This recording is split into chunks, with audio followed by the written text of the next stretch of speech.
भोजपुरिया समाज चैनल में आप सबके स्वागत बा। भोजपुरी के तमाम खबर सबसे पहले जाने खातिर भोजपुरिया समाज चैनल के सब्सक्राइब कर दी और घंटी पर जरूर दबा दी। जय भोजपुरिया समाज। जी हाँ भैया, अभी के रिपोर्ट में आप सबके बीच भोजपुरी के पावर स्टार पवन सिंह के जबरदस्त वीडियो सॉन्ग के बारे में खास रिपोर्ट लेके आज भी लेटेस्ट अपडेट एक तरह से कहा जाता है। जी हाँ भैया, आप सबको बता the power star Pawan Singh के उस super hit Bhojpuri song Rajasthani घाघरा। जी हाँ भैया, राजस्थानी घाघरा गाना के वीडियो सॉन्ग के आप सबके इंतजार रहा।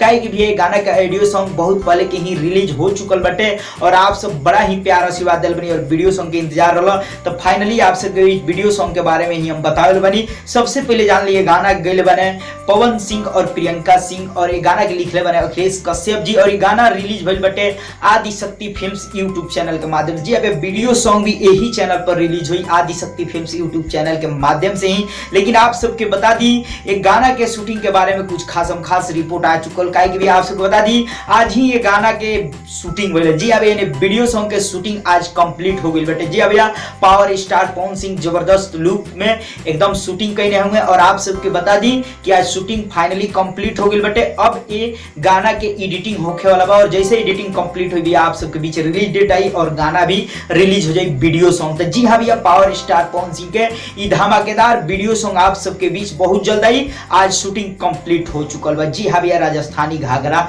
गाना के शूटिंग कंप्लीट हो गई। अब भैया हम आप सबसे इतने कहें चलते आप सब कमेंट बॉक्स में बताइए गाना के आप सबके कितना इंतजार बा वीडियो सॉन्ग के और ये गाना आप सब ऑडियो सॉन्ग सुनने में आप सबके कितना पसंद आई बटे जरूर कमेंट करके बताइए। चलते वीडियो को लाइक करिए और ज्यादा से ज्यादा ये वीडियो को दबा के शेयर करिए।